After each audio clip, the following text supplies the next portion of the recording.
Welcome, Bronco Nation, my game preview for Boise State versus San Diego State. This is number 15 Boise State back up to number 15 after dropping two spots during the bye week a couple weeks ago. They're back up to number 15 after the win versus UNLV on the road, and they are going up against San Diego State, who is 3-4. This game is going to be at 6 p.m. on Friday, another Friday night game on FS1. Boise State favored by 23.5 points per Vegas. So whatever the Vegas bettors and the odds makers saw when Boise State went up to play them, they were very impressed because they've given Boise State a 23.5 point favorite in this matchup, and they are giving them, ESPN is giving them a 95.1% chance of winning. So the odds are not looking good for the San Diego State Aztecs, but they could potentially find a way to win this, and we're going to look at this game. We're going to look at the series history. We'll look at the key players for both Boise State and San Diego State. We'll look at the keys of the game for Boise State in this matchup, and then we will look at a summary overall and what San Diego State could potentially do to win this game and our predictions,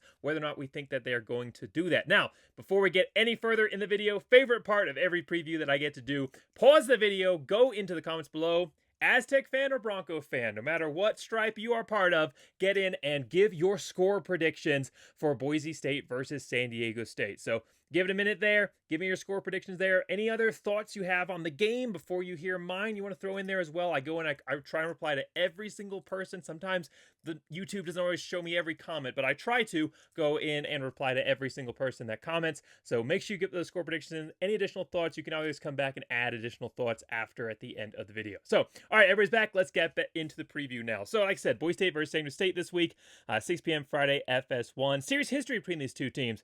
It is actually very, very even. This is one of the few matchups in the Mountain West that Boise State doesn't have a dominating record versus. San Diego State has played Boise State very, very evenly in their 9 matches so far. So Boise State does own the series so far, 5-4. But again, only a 1-game lead. Now, the first win ever was in the last year of the Kellen Moore era, 2011. Boise State went in after just taking a loss to TCU. Boise State was very motivated to go in, get a big win. They did. 52-35. Aztecs giving up a fair challenge there offensively, but 52-35 Boise State win. Now, however, 2012, 2013, San Diego State would take advantage of, loss of Kellen Moore and all the complications that happened that terrible 2013 season, and they would get 2 wins. Very, very close, 2012, 2013, both wins, one of them on the blue.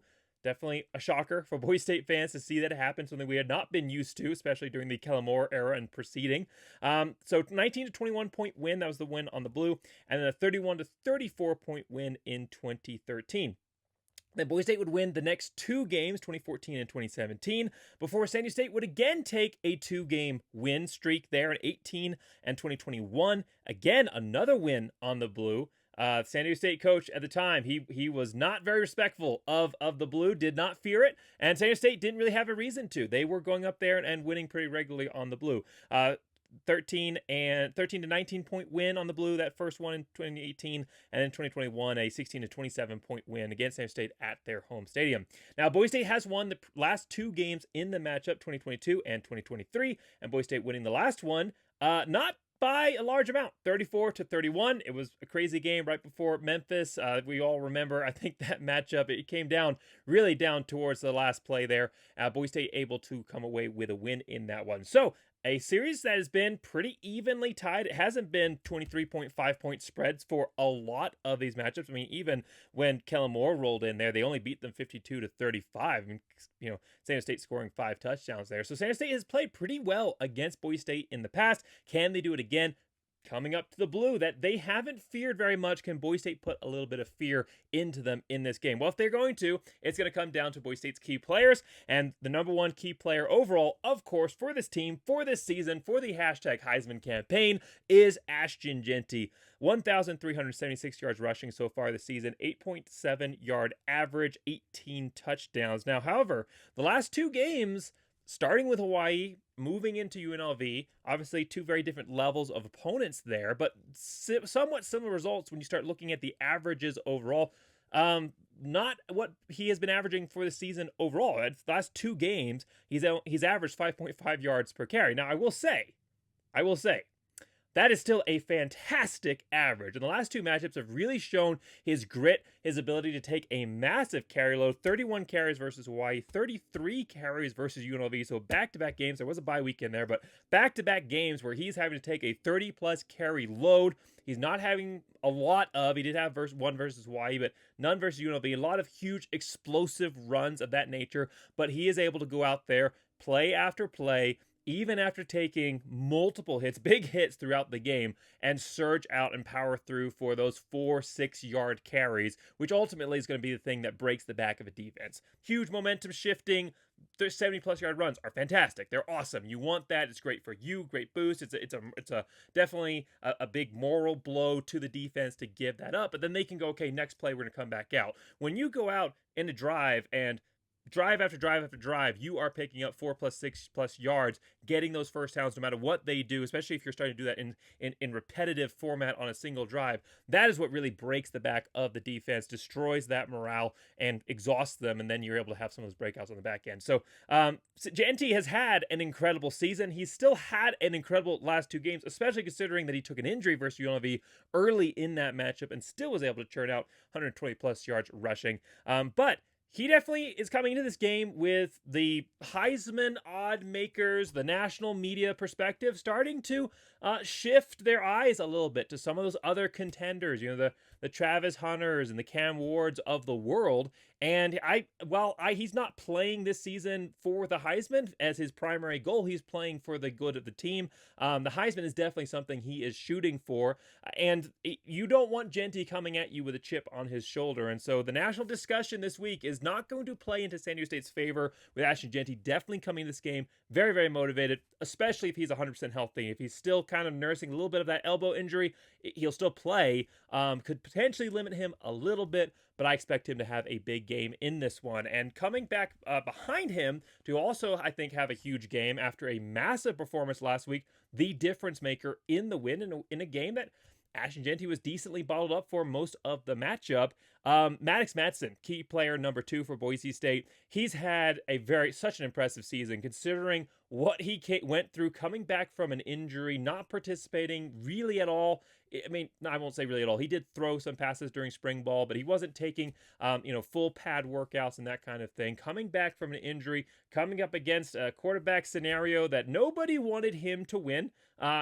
Players on the teams did. The coaches trusted him, but not having that fan vote of confidence and everything that he's had to go through to have the season that he's had has been so impressive. And the last 3 games for him have been incredible. I mean, just 3 games in a row with 200+ yards passing, 7 touchdowns, 0 interceptions, 3 sacks, a key difference maker in those wins, especially last week versus UNLV. He's also started running it again. We saw that as such a huge part of his game, and he's not, he's not Taylor Green out there, but he is a sneaky quarterback that's not afraid to put his head down and pick up some yards on the ground and to make the quick decision to run with it. And he's got some speed. I mean, again, it's not the elite open field stuff that you would see out of like Taylor Green, but it looks a little bit like Grant Hendrick to a certain extent out there. I mean, he's definitely got some good moves in the open field. We saw that 40+ yard, 45 I think yard run versus UNLV there to open up the game. So 16 carries for 96 yards and 2 touchdowns overall in the season. 1,482 yards passing, 62.2% completion percentage. So he's definitely upped that completion percentage the last 3 games after kind of a little bit of a down period there. And then 13 touchdowns, 2 interceptions only, and 4 sacks. Now 3 of the sacks coming in the last 3 weeks. But again, even 3 sacks in 3 games is still a very impressive number overall, and 4 sacks on the entire season. And he's just been named to the Dave O'Brien Award watch list as well, and deservedly so. Last week was his best game of the season, not just from a game management perspective, but also from the plays. I mean, the 4th down conversions, the touchdown to Louder in the back of the end zone, the touchdown run, the long run that he had early on. Some great heads-up plays by him. And so he's coming into this game, I think, with a little bit of a confidence boost. And, a San Diego State secondary that's been giving up quite a few yards in the passing game. We'll talk about that here in a second. I think he has an opportunity to step up and have a big game as well. And then key player number 3 for me is defensive end Jalen Version Morgan. What an incredible season he's had. I was really excited watching him play last year. I really liked what I saw out of him in UNLV. That was the game I was able to come into in person. Unfortunately, not being able to watch a win on the blue in person that year. Got to see that this year versus Washington State. But I was really impressed by Jalen Virgin Morgan. He was a complete unknown. The announcer in the stadium was not calling his name correctly. I don't remember who they were saying, but it wasn't him. And he, so going from a complete unknown last season, really working so hard to put himself kind of on the map there last year, but this year he has become a quintessential part of this defensive line. And so far on the season, he has 21 tackles, 6.5 sacks. He's actually third in the conference in sacks totals. Ahmad Hassanin is one up on him there. He has 7, and then like we said, Jalen Virgin Morgan with 6.5. So he's only 0.5 behind Ahmad Hassanin, and the two of them together have been a relentless combination. I mean, it's not just them, of course. They have some incredibly Newton, Gums. I don't want to forget anybody here, so I'm not going to go through and name the entire defensive line, but Boise State's defensive line has had an incredible year across the positions. It's not just these two guys, but Jalen Virgin Morgan has really stepped up, and 5.5 of his 6.5 sacks have come in the last 3 games. So it's not just Maddox Madsen having incredible games the last 3 games. Morgan has been stepping up really, really strong the last 3 games as well. 5.5 sacks throughout those last 3, 2.5 versus Hawaii. I think that he is starting to pick up steam as well. It's going to be a really fun competition between him and Hassanin the rest of the way out. I mean, obviously Morgan and others on this defense benefit from the fact that Hassanin is drawing those double teams and that pressure, but you can't just focus on Hassanin anymore, because Virgin Morgan is going to be able to be someone that can beat you as well. I mean, they're getting through on 4-man pressures, and a big part of that, again, is because of players like Jalen stepping up. So I'm excited to see what he's going to be able to do against a San Diego State offense that is pretty sack prone. They've given up 13 sacks on their quarterback so far this season.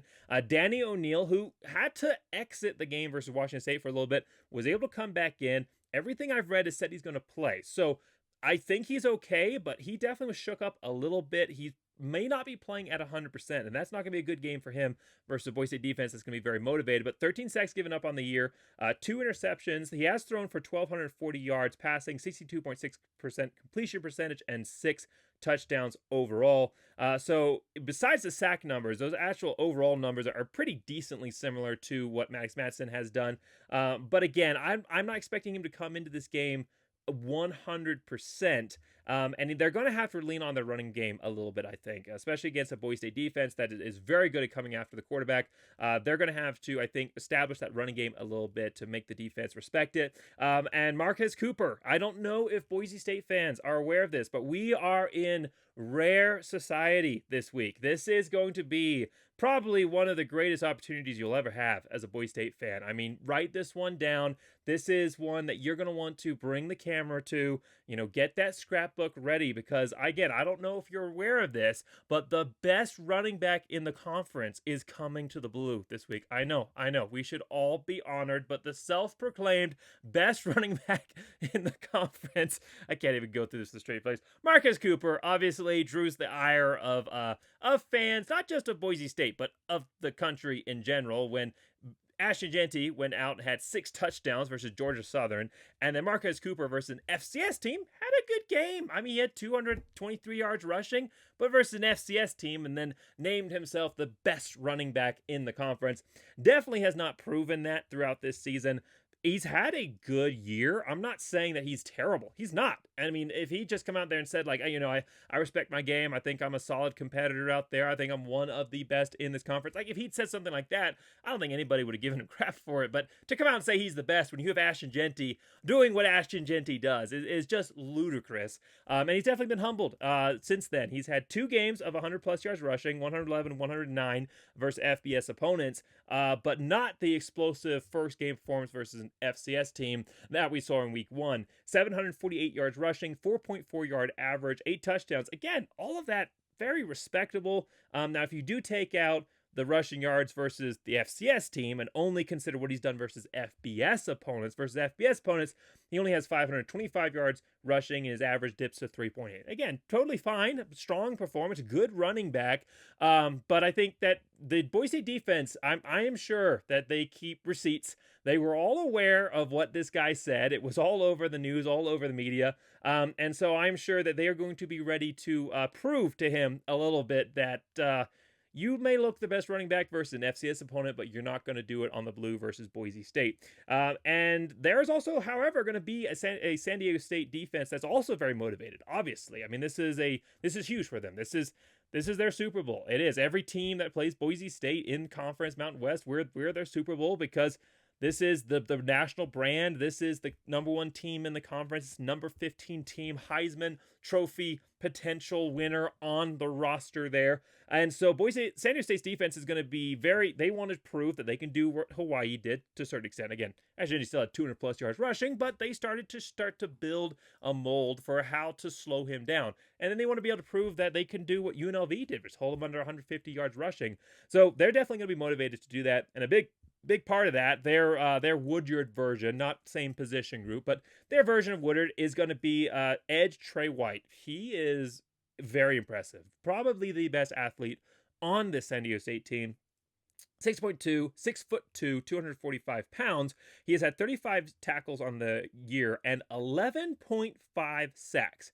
San Diego State's not been terrible at getting sacks. They haven't. They've actually been pretty good overall. They have 28 on the season, but 11.5 of that is coming through Trey White. He is number 1 in the conference right now, leads the conference in sacks. Again, Hassanin and JVM coming up just behind him. But he is definitely going to be very, very motivated. He could be a concern in the passing game. And Max Matt's only given up 4 sacks on the season, 3 of them coming in the last 3 games.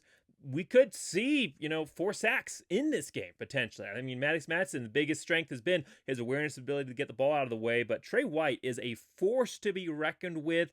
I think that he could have an impact on this matchup for sure. And then, of course, attempting to stop Ashton Jeanty, especially from the edge position. Boise State fans want to see Boise State run it outside. When they do, they seem to have success. But kind of the Hawaii and UNLV system was to push from the outside and limit the running room and force the running game up into the middle. And he's going to be a big part of that game plan, forcing Boise State to continue to try and push the ball up inside. And if they do run it outside, potentially has a chance to make them pay for it. And so we're getting to the keys of the game here for Boise State. Key number 1, it's time for a little bit of the balanced attack in this matchup. Obviously, Jeanty has been so huge this season, and he's going to continue to be the focal point of your offense. He definitely should be. But I think, obviously, with Ashton Jeanty coming off of maybe potentially a little bit of injury, and whether or not he's injured at all, he may be 100% in this one, and I definitely hope that he is. And again, it's upper body in the elbow region, not lower body. That's definitely a different mentality when taking to his playing reps.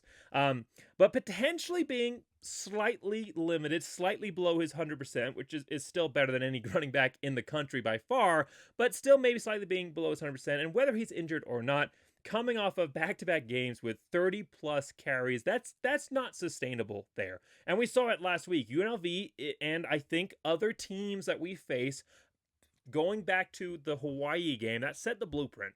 And they're starting to figure out how to slow down and hem in this Boise State running game. They're never going to stop it, but they may be able to slow it down and force Boise State to go to other avenues. In this matchup, I think Boise State, with a passing game that has started to take off, it really has. The last 3 games for Boise State, other weapons have stepped up, like we've talked about in my other previews. Obviously, like before, it was just kind of like Camper was your one guy. Maybe some other guys you get sprinkled in here, Caples here, some other guys thrown around, but Camper was kind of your only real deep offensive threat. Well, now Louder has stepped up, and he has become a massive focal point for this Boise State offense. Caught both 4th down conversions, the 4th down conversion to get them into the red zone that then Max Metzen ran in for a touchdown, and the one in the back of the end zone. He was also targeted on another 3rd and goal attempt where he could have had a potential second touchdown. Low and away, hit him in the hands, went through. So he's become a huge part of this offense. So Louder stepping up, obviously you already had Camper. Penry, I mean, I know that he only had the 1 catch last week versus UNLV. So actually I don't think he had 1 attempted pass to him, but he ended up dropping that one. Penry stepped up. Prince Strong has finally become a significant part of this offense. Real slow start, I think, to the season, but he's come on strong the last few games. And then obviously Austin Bolt doing everything that he did. Incredible catch last week. My main point overall on this is that the passing game is starting to develop that chemistry. Max Madsen is feeling comfortable enough to go to other offensive targets, and they're feeling comfortable enough with the system to be able to get themselves open as well. I mean, obviously that was such a huge concern early in the season, especially versus Oregon and even versus Georgia Southern, that that wide receivers just weren't open. Well, we're starting to see some wide open breaking routes as the wide receivers get more comfortable with this system overall. So the passing game is really taking off. And again, like I said, the defenses, they're starting to figure out this Genty focused offense. So Boise State still needs to incorporate Genty into their offensive game plan as their primary weapon. He should still be getting 18, 20 plus carries a game.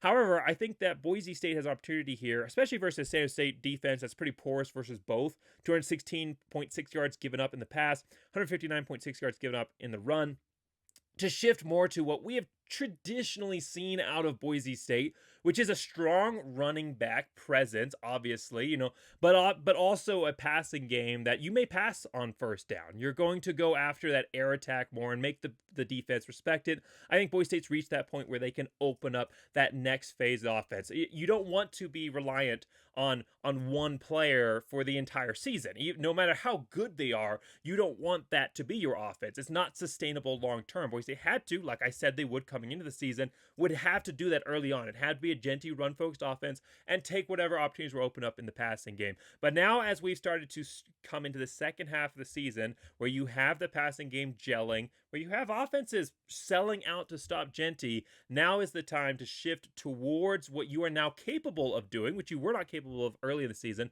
but you now have the skill set to shift towards what we have seen traditionally out of a Boise State offense, which is that balanced attack, the deep ball threat. I mean, Boise State's got some good deep ball guys, the deep ball threat, the quick short passing game with a running game that is also being utilized as a focal point and bringing those all together. So that's key number one, is time for the balanced attack.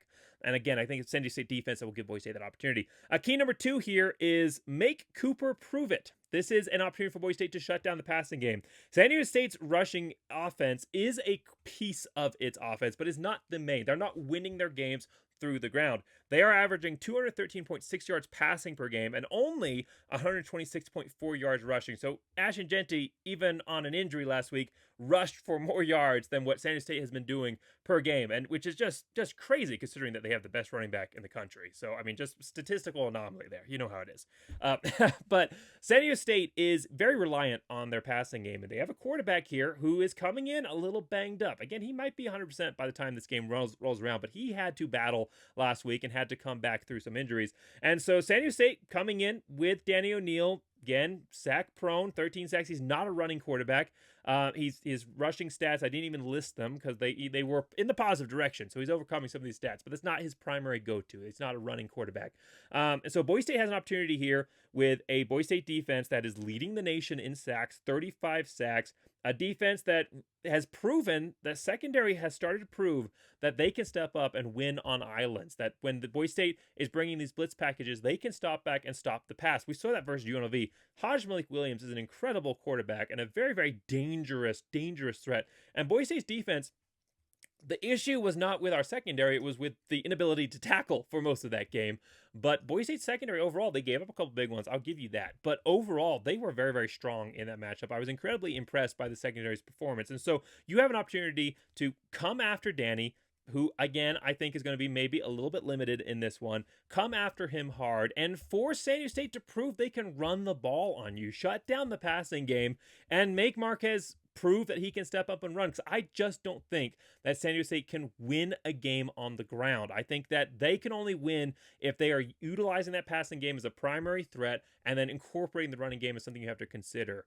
If they're having to go to the ground repeatedly because Boise State has shut down the air system, they're not going to have success in this one. The key number three for me is get more creative in the running game. Boise State has really started to have a tendency to push the ball up the middle. Now, I understand that you don't want to run to the outside every time, especially if you are having defenses that are crashing on the outside. You want to keep the defense honest, run it up the middle, and then you break it to the outside when they're not expecting you, which allows you to have these big pickup games. But the system of make Genty and the offensive line beat you up the middle and just kind of run it in a little bit of a plain style running system is not necessarily going to be sustainable long term, because I think teams have started to figure that out. We really saw that last week. I mean, running it up the middle was not very, very effective. Couple times Boise State was able to get through, but San Diego State was pretty good of stopping them when they attempted to run the ball up the middle there. It's starting to become predictable. I mean, fans are definitely upset about it. They've been upset about it for a little while there, and I think they have a little bit of a case. I don't know if it's as strong as they are presenting, but I do think that they have a little bit of a case here. Boise State needs to they need to become more creative in the running game here. We aren't seeing a ton of shifts out of this offensive line. We're not seeing a lot of outside runs, but beyond that, Boise State has other options in the running game. Boise State has a quarterback in Maddox Madison who can run the ball. I mean, you don't want him to go out there and get himself killed or anything like that. He did injure himself last year on a run, but the running game was a big part of his abilities, what he was able to do last year. It helped give him that confidence to say, okay, I can go out and make a big play with my legs. Defense has to respect that a little bit as well. And now I'm going to be able to have the confidence to go out and make a big play through the air as well. You saw that last year, even versus UCF, picking up that, I think it was fourth down attempt. He powered through a defensive line to go out and get that first down. The running game is a part of him, and he can do it. Last week, the big runs that he had, both of them were not designed runs. They were both on scrambles. And so again, I'm not saying that you go out there and kind of Taylor Green system where you run him designed runs 10 times a game. That's what you should have done with Taylor Green anyway. I'm not saying that that's what you do, but I mean, one or two designed quarterback runs would not be, would be a boost, I think, especially when you're starting to take some of the pressure off of Genty, give him some more opportunities and open up some other options. And then Boise State, I don't think they've really ran the option at all this year. I mean, maybe a couple times and I'm just not really remembering it, but that's something that you can incorporate here into the playbook as well when you're trying to get open up some more opportunities. The pitch plays. Boise State's really not pitched the ball outside to get the ball outside of that edge and give Genty an opportunity with his speed. Maddox Madison can run the ball. So if they have to respect that, they're not going to just be able to crash down on Genty. And that gives you an opportunity for a quarterback that is he's great at making decisions, right? His awareness, his ability to read the field is elite. Well, that plays into the option game as well, making that decision whether to pitch the ball or to keep running with it himself. And then the wide receiver runs. I mean, every time Boise State's done it, it's been very successful the 2 times that they've done it, or 3 times that they've done it this season with Bates. I think that's something Boise State should incorporate a little bit more as well. I mean, when Boise State was running Tyus Young out there, they didn't just do it like once a game. They did it 2 or 3 times a game. Boise State got creative out there with the running game. Your offensive line is incredible. Ashton Genty is incredible. They're not going to be able to stop him. But they are starting to figure it out a little bit and slow things down to take some of that pressure off of Ashton Genty, take a little bit of pressure off that offensive line to allow the traditional running game to have success, creating a little bit of flair that the defense has to keep in mind will, I think, pay huge dividends, and then you can continue running the system that you've been running so far. And so for Boise State, I think key number 1, time for the balanced attack. Key number 2, make Cooper prove it, shut down the pass. And then key number 3, get a little bit more creative here in the running game. So summarizing this game overall for Boise State and San Diego State, San Diego State has not been great offensively this year, averaging 22.6 points per game. That included 0 points versus Oregon State. Now, that was when Oregon State had a few more of their players back, wasn't dealing with so many injuries, but still, 0 points versus Oregon State, 21 points versus Central Michigan, a game that they lost. And then 27 points versus Hawaii, but that was different than Boise State's situation because they didn't have to fly to Hawaii. They had Hawaii at home in empty Snapdragon Stadium, and they lost. They won that game, but they only got 27 points. And then versus Washington State, however, so all of that, I mean, that pays. That shows that Boise State's going to go out and crush this team, right? The thing that gives me a little bit of a pause, a little bit of a momentary concern, and yes, it was at home for San Diego State, but that's not really doesn't really add anything because it's not much of a home environment. But the one thing that just gave me a little bit of a pause in this is that versus Washington State, we know how good Washington State is. They're a very, very good team. They just got into the top 25. They lost to them, but they only lost to them 26-29. That was a game all the way to the end. I'm not sure how many of you guys watched it. I thought that it was a very, very entertaining game, but one that I was very, very nervous for Washington State because there were phases of that matchup that it looked like San Diego State was in control, that they were going to go out and win that game. So San Diego State, they are playing up in these big moments. Now, they didn't do that earlier in the season, but now back in the season, 3-4, bowl eligibility even on the line. They want to play for something bigger, going out and beating a team like Boise State. They still have a chance to go to the conference championship game, by the way. Most of their losses were out of conference, and so they still are playing for that conference title. That's still in their view, so don't feel like San Diego State's given up on the season just because they're 3-4 and Boise State's 6-1. Right now, they both have about an equal chance to, theoretically, just looking at record, to that conference title throne. And so they are motivated in this game. They're not going to give up easily. However, Boise State, they're a different animal. 45.1 points per game overall on the season. On the blue, they have averaged 54.3 points per game. I can't believe I'm getting to say a number like that out loud. 3 games on the blue, 54.3 points per game average. It feels like the Kellen Moore days in that aspect. However, what doesn't necessarily feel like the Kellen Moore days is the last 2 games where they were 28 points versus Hawaii. Difficult, long road game. A lot of weirdness there. But then 29 points versus UNLV. High stakes matchup. Very, very motivated, very good UNLV team, a team I 100% underestimated coming this season. Very, very strong UNLV team, deserves to be in the top 25 for sure. That should have been a top 25 win there for Boise State, but still only 29 points. And so too tough, you had a bye week in between there as well. But again, you're coming off of a bye week and then it's only 29 points. This is a little bit of a different Boise State team in the back half right now, at least from points per game, than what we were seeing earlier on. Can they resurrect that? Can they restore that here versus San Diego State on the blue in front of another sold-out home crowd? Bronco Nation, just an incredible job this year and everything that you guys have done to support this team. The Ashton Genty and the NIL for all the other players as well. And then obviously the sellouts. It's incredible. Can Boise State ride off of that momentum to get themselves back on track offensively just before the most important week? This is the most important week of the season so far for Boise State, because guess what happens on November 5th? On November 5th, the real rankings, the CFP poll rankings, are going to be released. This is Boise State's opportunity to draw attention to the front half of the season, draw attention to that near Oregon win, to that Washington State blowout win, to draw attention to the massive win versus Utah State, and to say, okay, last 2 games we got through, we got the win versus, tough opponents or tough environments, and we are now, combined with that, the team you saw earlier in the year. Boise State getting a huge win on the blue would do massive things to boost them in the CFP poll, because who knows where they're going to end up. CFP poll has not traditionally been very kind to the group of 5 teams, and there's no BCS computer system out there. It's all biased human rankings. This is an opportunity, or biased human voters, this is an opportunity for Boise State to make a statement. They need a statement win here on the blue to get them the opportunity to come into that first CFP poll, which is going to determine everything. Where you start impacts your ceiling. So that is going to give them that opportunity to not just say, where do we stand in the group of 5 world for getting to the CFP, but where do we stand in the conference champions period? Do we have a chance to get high enough in the rankings to get a first round bye, to avoid to avoid having to play probably one of the toughest teams in the CFP right off the bat? Can we get inside of not just being the 5th highest ranked conference champion, but can we beat out a Power 4? Can we get into the top 4 conference champions? And that changes everything on where you play, when you play, your odds of proceeding down. That Boise State, all of that hangs in the balance here this week. This is a massive matchup for Boise State, and I hope Bronco Nation brings the energy necessary for a matchup this big this week. So huge opportunity. Boise State's passing offense is heating up, very confident.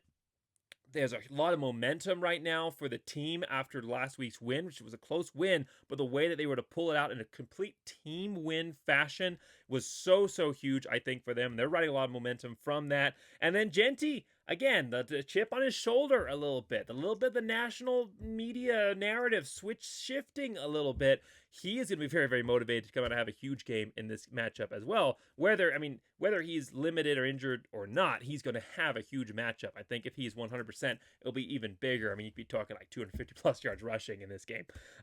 So this is a huge game. Can Boise State go out there and win? San Diego State's very motivated. They're good with time of possession, average 26 minutes, 43 seconds. So Boise State's better, 30 minutes, 46 seconds, but only 4-minute difference there. They're pretty good overall in time of possession. They're very, very motivated. They still have everything to play for this season as far as a conference championship game goes. So what's the score prediction on this one? I oscillated back and forth in a lot of areas on this one. I could have seen a close game, a 36 to 21 point win there for Boise State. I was thinking that one for a little bit, but I think that this is different. I think that Boise State is going to be very motivated. I mean, you don't want to give this Boise State team any extra ammo, any locker room bulletin board material. And while they haven't said a lot of things recently, because their season hasn't gone as they expected it to, they said plenty up front. And I'm sure that that is going to be remembered in this matchup. It's not a rivalry game, but there's a little bit of a rivalry element. 5-4 overall record-wise. San Diego State fans have been, and their players and coaches have been very annoying in the past, and their commentary. And so I'm sure Boise State will be very motivated to win this game. A lot to prove. And the biggest reason for why I'm going with a bigger win prediction on this one is because of Bronco Nation. Because of that home field environment, it is impossible not to be infected by the emotion that is being poured down onto that field. It directly translates. It has a huge impact on the game. The light shows that Jeremiah Dickey does with all of the blue flashing at night, and there's going to be a night game there, the 6 p.m. kickoff. I mean, it is so hard to win there, period.